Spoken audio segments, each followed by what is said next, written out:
Oh, yep. All right. Hello, everyone. I am Nirit. I am so excited to share with you Kirsten's story, and we want to help Kirsten out today. So, as she continues to buy new clothes for herself, so for every $1 comment, like a way to go comment in the bottom of this, we are going to give her $1 towards the loft. So, towards the gift certificate to That's so the loft. So nice. we're so excited. Um, Kirsten, you have been so amazing. Everybody's so excited about your Thank progress, you. how well you're doing. So, thank you for being here and taking the time out. Tell us about yourself. Tell us about who you are, your family, all that. Sure. Yeah. My name's Kirsten. I am 40, soon to be 41 years old, which is like crazy to say out loud, but also like very empowering. I am a teacher. I'm a teacher in Montgomery County. I teach social studies, teaching government, which is super fun right now during the election season. And also, I teach AP US history, which is also a lot of fun to teach. The kids are great. I have wonderful students. I'm also a mom. I have two young boys. One is 5 and one is 8. They are chaos, crazy, adrenaline junkies, as most little boys are. So keeping up with them is part like my number one priority, especially as they keep getting bigger and they keep being able to outrun me all the time, which is crazy. I'm a wife. My husband is Paul. He is a really supportive partner and a really great dad, and I love him to death. But I also am a, let's see, I am a fantasy romance novel junkie. I've been reading, I say reading. I have an hour commute every day to work, so I listen to a lot of audiobooks. So I've been listening to a lot of audiobooks with like the Iron, what's it called? Iron Flame and like those kind of things. And then like I just got into a Court of Thorn and Roses, which I know I'm late to that game. For those of you who are fans out there, sorry, I'm late to this game. But I've been enjoying doing that. I also really like to just be outside. Like that's one of my favorite things to do is be outside, being active outside. I love to bike ride when I was younger, and by younger I mean in my 20s. My husband and I were avid road cyclists, and so we would go out on road rides, and that was a lot of fun. My longest one was 75 miles, I think, which we did. Wow. Yeah, which was crazy. We went like from our house across White's Ferry all the way to Virginia, came up through Point of Rocks, came back down. So it was like a crazy almost 75-mile bike ride, which was insane. But lots of fun. And so like as I got into my 40s and I was a little bit more sedentary, I realized that I really wanted to sort of keep up with my kids and do better. So that's why I came to you. That's when I So, came to you. yeah. So let's talk. Let's like, you are a very busy woman. You have an Yes. hour commute both ways. You're a Yes. wife, you're a teacher, you're a mother. So what was going on in your life before you came to me? Like, how are you feeling? What did you look like? What were people saying about you? Like, tell us. Yeah. No, that's great. So I had my last child in 2019. Um, I My first child was a preemie, so I didn't get through to 40 weeks. So when I had a full term 40 weeker, um, my body was just like wrecked. I ended up, he was at least 8 we so here's a funny story. We don't actually know how much he weighed at birth because the scale was broken. And so we don't actually know, but we're gonna assume he was definitely over 8 pounds because the next day he weighed 8 pounds 12 ounces. So we were assuming that he's like at least 8 pounds 13, 14 ounces when he was born. But that being said, I was all out in front, right? Like everything was front. And so my stomach was extremely distended. I had diastasis. I had a bunch of other issues with my core. And, 3, 4, 5 years later, I would go into work, and no matter how much I worked out, because again, I am active. I like to be active. And I know when I came to you, I was like, listen, I've already been working out 2 to 3 days a week, and I'm just not seeing anything. I'm not seeing any results. But that was what I was doing. I was working out 2 to 3 days a week through a program that I loved and I still love. And I totally recommend it for people who want to get active. It's awesome. But I just wasn't seeing any results. And people would come up to me and these are always very lovely, very sweet, well-meaning individuals. And they would ask me when I was due. And so like even 5 years after having my last child, who I was like, that's it, I'm done, I'm finished. They would come up and be like, oh, when are you due? Oh, I'm so excited you're having another one. And it was just like every time it was just like a dagger because I was trying so hard through working out alone, not necessarily dietary modifications, but like working out alone to get myself to a place where I felt like I was getting stronger. I was getting better. I was getting healthier.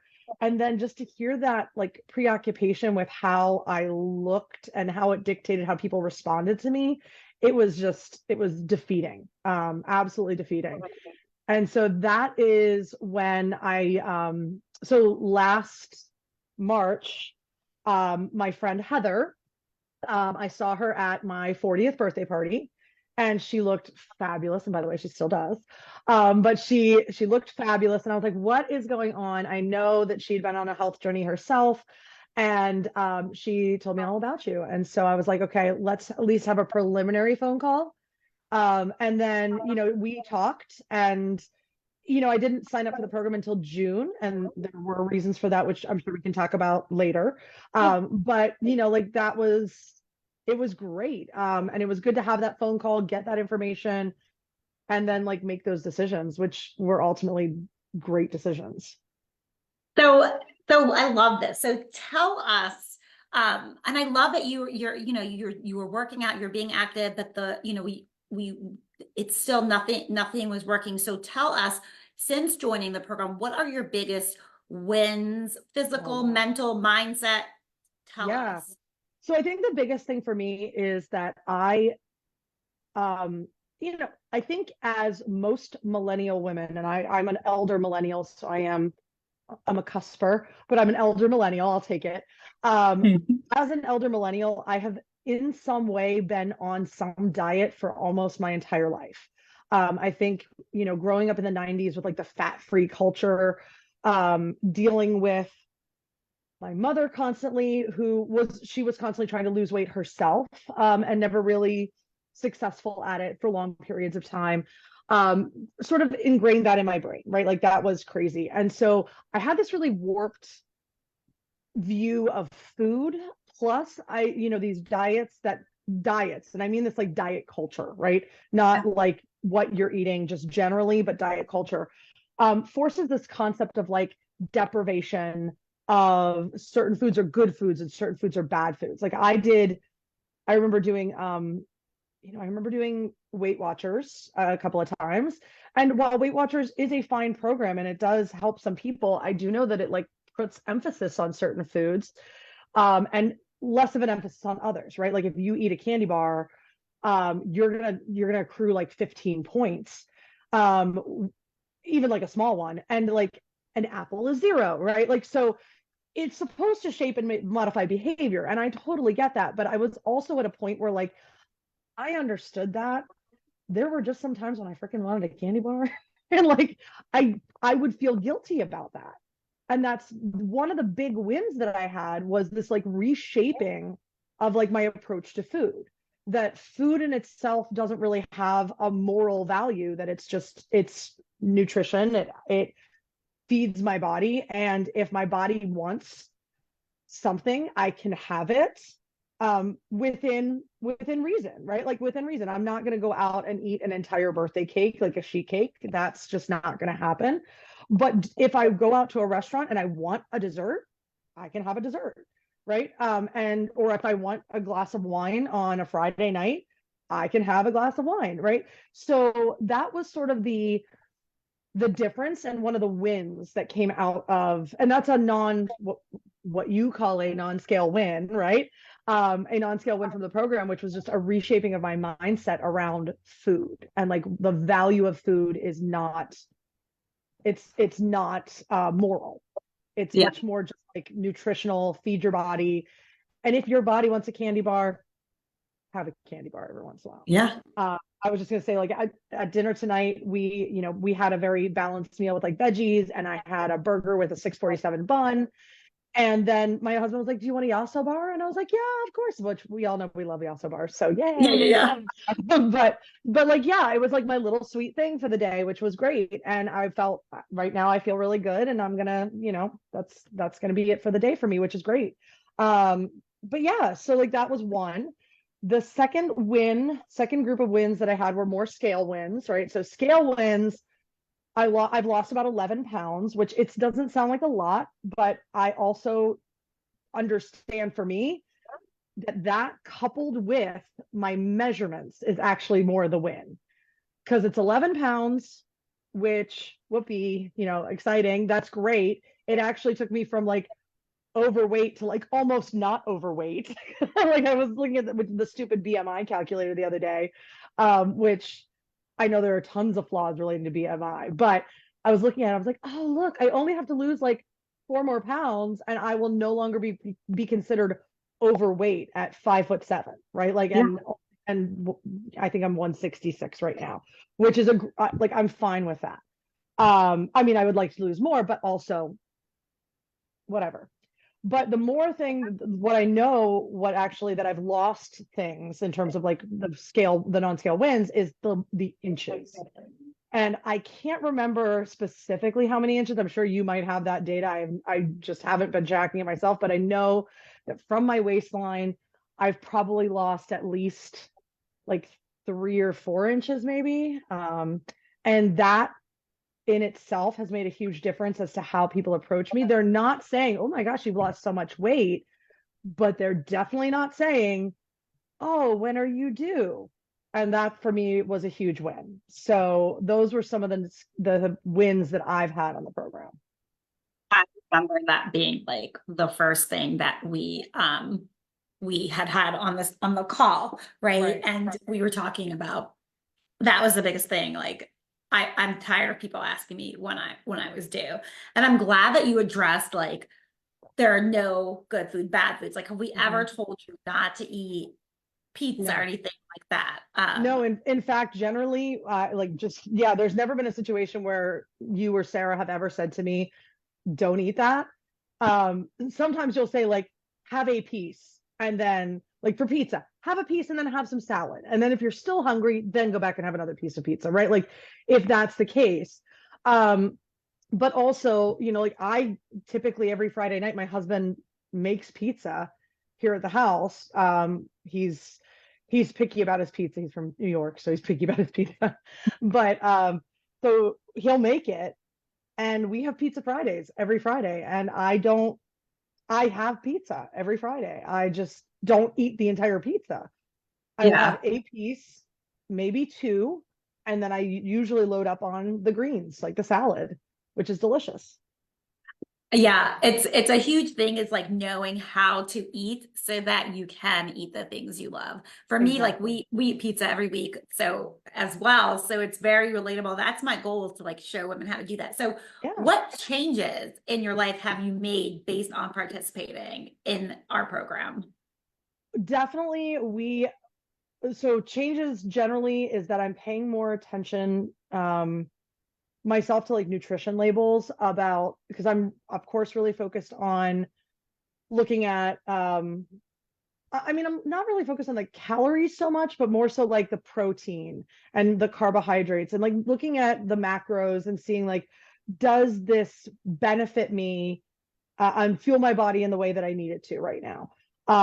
And so, like it's changed sort of what I'm eating, not because I'm like, oh, I can't have that, but more so like, oh, I can have this because it's going to meet my goal for that day, or it's going to meet my goal for that moment.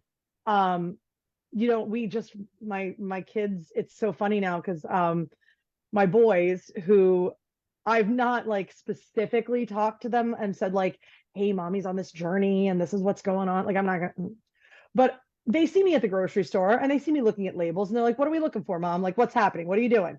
And I'm like, "Well, I'm just looking to see if it's got a good amount of protein because protein helps make me strong." And they will pick up things up and be like, "Mom, look, this has 100 calories and 10 grams of protein. I think this is a good one. This will help us get strong.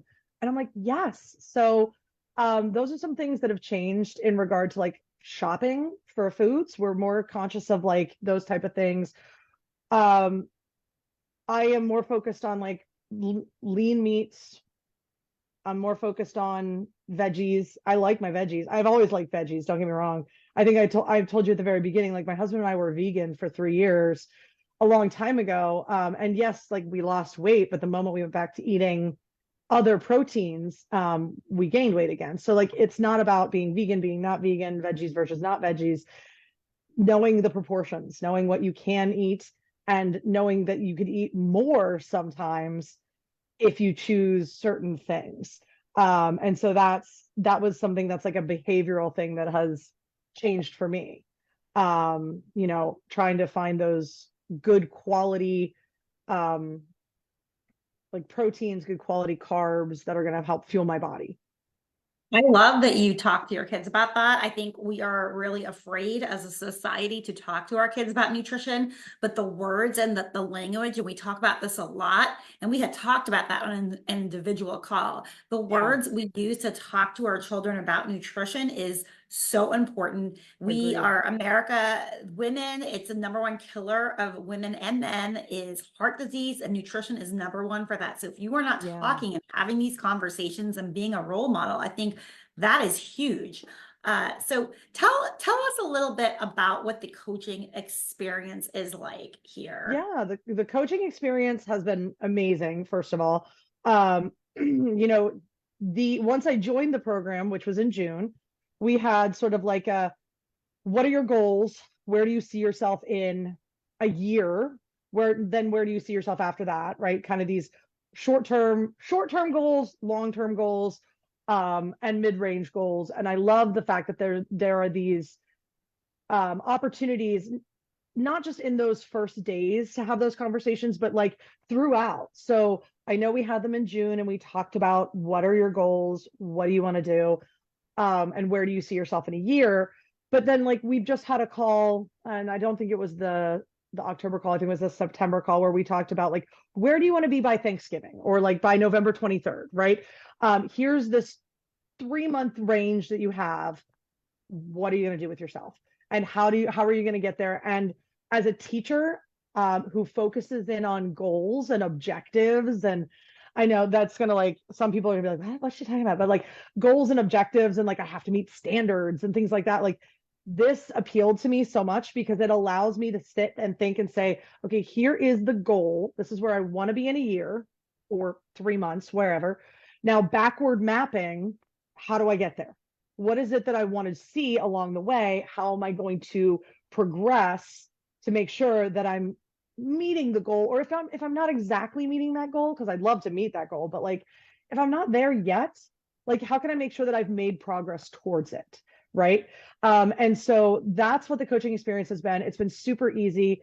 Getting in touch with you and Sarah has been a breeze. I mean, you're constantly on the app checking in at least once a day saying, hey, how's it going? I see you did a great job with your nutrition yesterday. Keep it up. Or like, if you see that I haven't worked out in a couple days, hello, are you alive? What's happening over there? Right. Like, and so that's really great too, because it's motivation for me, because I do personally struggle with accountability. Like I need someone to be there saying, hey, get up, get going, move it along. And to know that you guys are there is really helpful for that. But then also on the other hand, like Sarah was really helpful last week. I met with her because I had been doing some hammer curls, and I overexerted myself and gave myself a little tennis elbow. And that was fun. I'd never experienced that before. Welcome to your 40s. But I don't know what you're talking about. yeah, I have no idea these mysterious injuries and illnesses that happen. I fell off a curb the other day. I slept That's how wrong. I injure myself. I slept wrong, yeah. But like I was doing stupid hammer curls, and like my elbow was like, and Sarah was like, get on, like make an appointment with me. We'll meet. We'll talk through like what we think your rehab should be. And like in the meantime, I went to the doctor because it was like between when I injured myself and when I got in contact with her, I had waited 2 weeks, and that was my fault for not reaching out faster. But like I had waited 2 weeks, so I was like, I'm gonna go see a doctor, just make sure nothing's like real wrong.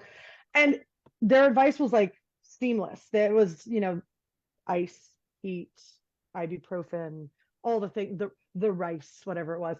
But like do all those things, and it complemented each other super well. And it was so helpful to hear another person say, "Hey, listen, it's okay to rest. It's okay to modify those activities.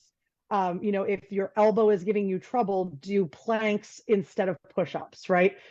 Do something else that's not going to aggravate it further because your joints are important, right? Like we want that to be the case." So that was really great. I appreciated that. And it was so easy to get in touch with you guys and talk through those things. Love that, because I feel like people don't realize like the specialty in the individualness, and Yes. meeting with Sarah if there is anything going on physically, or meeting with Mhm. either of us if anything is going on, emotionally, or if you just want to, talk. I think that's a Right. big And that was huge with you because, the one time when we had that conversation about like my kids, like what am I saying to my kids about this? Because like I'm doing all the things. I am making these changes, but being also a millennial that's trying to break the Mhm. generational concept of like what is diet, what is like body positivity, right? I want to be body realistic, and also I don't want to do any body shaming, but I also want to be realistic about like mommy wants to be the healthiest version of herself. And like having that conversation with you about how to approach it with kids was was amazing. And the fact that like you just sat there and were like listening, and then guided me through the thought process of how I would explain it to my boys, just basically being like, I want to be healthy, I want to be there for you guys. Someday I want to run around after your kids, right? I want to be a good grandma someday, not just a good mom. And if I'm not a good grandma, I want to be a good dog grandma, whatever. Like it's whatever they feel like doing, right? No pressure, kids. But also like I don't want to transmute this idea that women need to be a specific way. Like that's not my goal in life. I never, like my husband has never said to me that I expect a woman to be this way. And I don't ever want my boys to go into relationships thinking that women should be a specific body type. Right. That that's not what I want them to think. I want them to find beauty in everything. I still have, I'm not going to say it. I still have a tummy, right? Like I still have skin that hangs down from 2 C-sections, and I still have a tummy that's there. And my youngest will give me a hug and he says, "Oh, I love you, squishy." And I'll say, "My squishy loves you because that's where you came from, right? Like this is okay."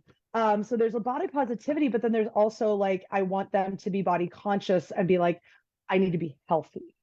I need to be aware of that. I love And that you're those saying that.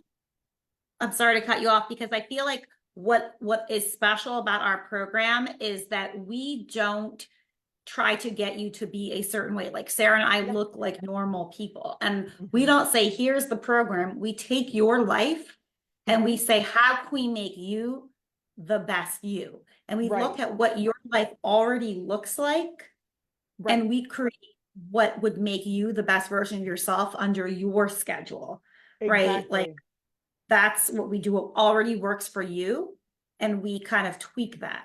So I want you to answer this question. What were you Yeah. like um in the beginning? You were kind of maybe nervous about starting. What kind of have you this experience overcome your original fears and uncertainties?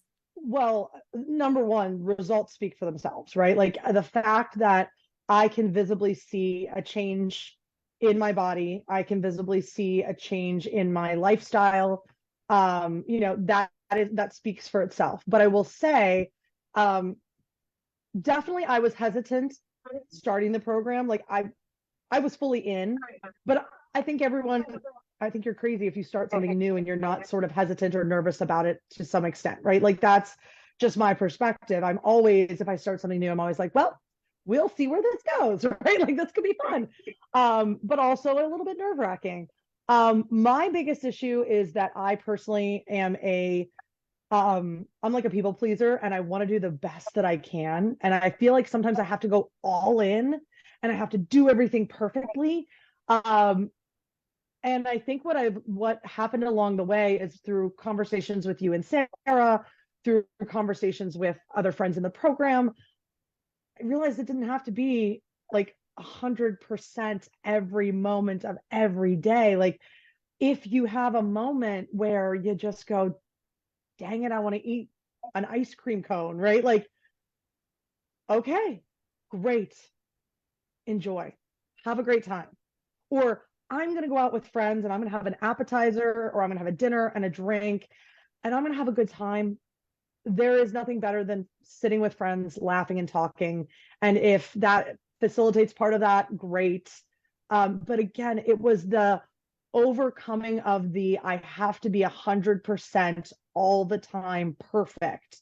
And that's the only way it's gonna work.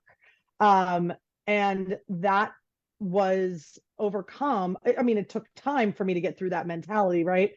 But I really had the opportunity to work through that and make myself or reframe my thinking around that, which is awesome. And I love that.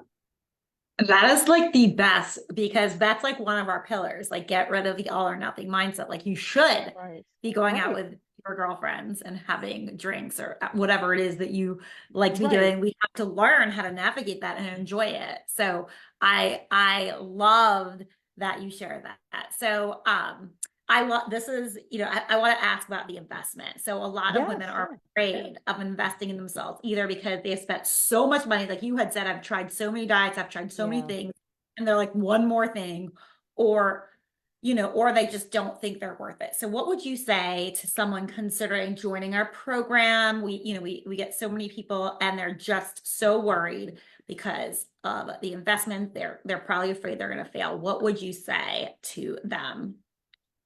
I would say, well, first of all, I would say no matter what, you are worth it. No matter what, you're worth it. Don't do it to look a certain way. But if you are a person who feels that this is a program that you would benefit from, whether it's through the reshaping of your mindset, whether it's from, your reimagining your perspective with food, whether it is about reimagining or thinking that you're not going to be able to complete the exercises that Narit and Sarah give you, like you're worth it, and you do what it takes for you to feel worthy of it, because you are worth it. That's number one. Number two, in terms of the investment, it is an investment, and I did have to speak with, like, just have that conversation budget wise with my husband. And that we talked at first, I think in like April, and I was like, not right now. We're still in the midst of paying for daycare, and I just don't have the financial wiggle room for that.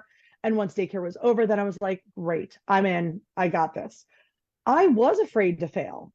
And that was something that, like, my husband, while he was super supportive, was like, listen, it is an investment.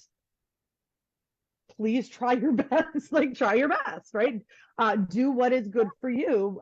But I'm 100% supportive, but like understand that this is an investment for our family. And I was like, it is an investment. And for me, that was motivating. Like for me, I was like, I don't want to let myself down and waste the money, right? That's not what I want. And of course, I didn't waste the money. I feel like it was a great investment and continues to be a great investment for myself. But one last thing about like the whole thing about feeling like you might fail, because I heard you say that like people are worried that they might fail, and that the investment is going to be lost. Like, you're going to fail, and you get back up and you try again. Every day you start new, and you start with a new perspective, and you say, I'm going to try it today. And with little consistencies, because I will tell you, and I told you this, Sarah, and I've told others too, The first month of the program, in terms of like the food, for me, that was the hardest part. The workouts, I was fine because I had been working out for a whole year before this. I was like, I got these workouts. I'm not, no problem. The food, I was like, I don't know. I don't know about this. It was just like, this is very different in terms of making sure that I'm hitting those macros and being aware of what I was eating. And so for about a month, I was like, I don't know. And then I was like, after about a month, I mean, it takes 21 days to create a habit. And after about a month, I found myself like not even really thinking about it, knowing what foods I could, not that I could eat, but knowing what foods were better for me to eat at certain times of the day, on certain days, with what I, the calories or macros I had left over, finding that like I would incorporate more movements in my day, taking the steps versus the elevator, like trying to do little things, right? Um, and so I would fail and then I would try again. And that's part of life. But unless you start, you'll never know. And I'm so glad I started. That is so empowering because like I can relate. That's how like I um experienced this as well and experienced my success in my business as well. So Right. it's so empowering. And I always say like on the first call I have with people like you will mess this up. We are Right. with you until you get it. So Right. in that, how do you feel about your future going into like being a healthy person, understanding what to do because of being a part of this? Yeah, no, I think it's completely shifted my perspective on what it means um to be healthy and how I can move forward with this, because as I enter my 40s, and social media reflects this quite a bit, right? um I just saw something the other day, and I'm sure many people on the platform have also seen it, about like the woman that's like, are you over 40 and worried about water consumption and protein consumption and all these things? And like my brain hurts thinking about all those things. But then as I was watching that video, right, like as I was watching that video and becoming super overwhelmed by all the things she was saying, I was like, actually, I'm okay. Like I'm drinking. I know everyone see me drink, but I have my big water bottle. Sorry, I have my big water bottle, and I drink that at least 2 of those a day. I'm getting enough water. I am getting enough protein. I hopefully am building muscle that will continue to allow me to be active into my 50s, into my 60s. I'm going to knock on wood, God willing, into my 70s and 80s, right? Where I've got the building blocks that I need right now, and I'm building on them to create success for my future, right? Like I know that there's still, for me, I've got, my goal weight is still 10 pounds away. I'm okay with that, right? Like I've made progress. My goal weight is still 10 pounds away. Okay. But I also, bigger picture, I'm seeing this and saying, I know my body is going to start, just medically, I know my body is going to start breaking down protein and muscle as I get older. So the more I can build that up, the better, right? The more I can do now in my 40s, hopefully in my 50s and 60s, I'll continue to do that. The more water I drink and keep hydrated, that is good for my body as well. The more I focus in on making food choices that both are healthy for my body as well as satisfy cravings, because again, I'm going to have them and I'm going to need to live with it. That's great. So the building blocks are there. So I am super hopeful for my future, both short term, right? Like I'm keeping on that progression towards my goals. But also long term, my goal of living a healthy life. And again, I'm knocking on wood when I say a long life, right? Because I'd like to keep that out there. But like my goal of that is looking stronger, stronger. I'll say that. So that's Wow. what I'm hopeful. Wow. So thank you so much for being here with us. So if Yeah, no you problem. guys watching, don't forget to leave comments so she can, Kirsten can get more dollars for the loft. But if you guys are experiencing confusion, if you are not feeling good in your body, your stomach doesn't look like you want, and you want results like Kirsten, when you know what to do, you feel really good about your future, you feel strong, you are getting back into your clothes, you have that confidence. PME, get back into your clothes like Kirsten, and we'll see if we'll be a good fit to work together. Have a fabulous night, Kirsten. Talk to Thank you you. soon. Thank you for See you taking the soon. time tonight. Bye, You're everyone. welcome. Bye. Bye.